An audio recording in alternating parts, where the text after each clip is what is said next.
Hi, I'm James. I'm the founder of Dragon Argent, and I've been asked to say a few words on how I feel and what advice I could give to other founders. Being the founder of a small and then medium and then growing business is one of the most exhilarating and challenging things that you can possibly do. We all know why it's exhilarating. You work for yourself and then you see your business grow and then you see it turn into something of real value. And ultimately, if you can exit it on the right terms, it turns into a personal triumph. But we often overlook the challenges. And one of my favorite phrases is overnight success takes 20 years to achieve. Rather than talk about those individual challenges and those individual triumphs, I want to give you one example that shows so many of the issues that founders face. The average small business closes after 2 years. Why does it close? What goes wrong? And I think the key factor here is close, not fail. The reason it closes is because founders are asked to be a jack of all trades and master of all trades. And that is the biggest challenge of all. So let's take a really basic business, a sweet shop. Somebody starts a sweet shop and the sweet shop starts to grow. They probably started the sweet shop because they could make sweets and they loved making sweets and they know about sweets and they can sell sweets and they have a passion for sweets and they can persuade people that hate sugar to buy and eat their sweets. But the trouble is that business starts growing and suddenly you're no longer a sweet maker, a sweet seller and a sweet designer, but you also suddenly have to become an employer.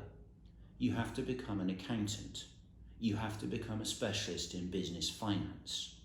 You have to start persuading people to buy your shares and developing a business plan that they can invest in. And then once they've invested, you have to become an expert in corporate governance and an expert in shareholder relations. You have to find premises for your growing business. You have to suddenly become an expert in marketing. You have to know when the bank is trying to rip you off or shut you down when they should be trying to help you. You have to look at somebody and know when they look you in the eye whether they're going to pay your bills or lead to your bankruptcy. You have to know what insurance to get without wanting to waste money. And most crucially of all, based normally on just an interview and a glance at their CV, you have to choose the team that is going to get you through all these highs and lows.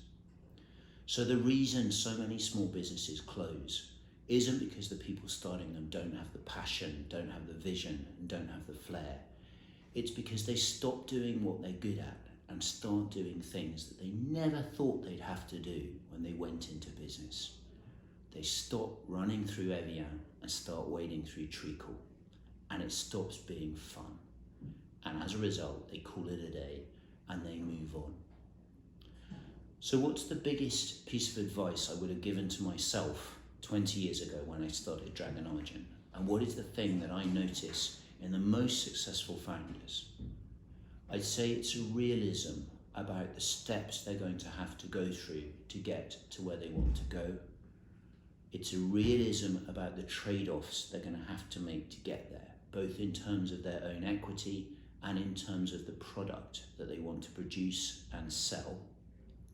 And it is a single-minded awareness and vision for what it is they're trying to achieve. And in the most successful cases, the exit is an aim in itself and everything else comes afterwards. Now, if you're lucky enough to have a passion and you want to build a business around that passion, then you are lucky. But the most successful founders are the ones that can take that passion and use it to build a business with a crystal laser-like focus on what that means financially and at what point they want to get off. And crucially, what is it they're going to be selling when they want to get off? Because at that point, it's no longer sweets. It's no longer what you're passionate about. It is the business that sits behind it.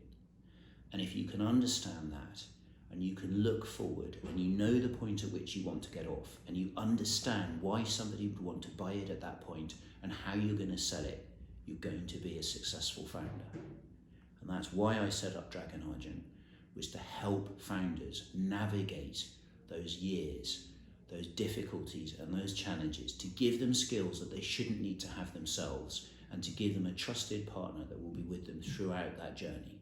So if we can help you, come and talk to us.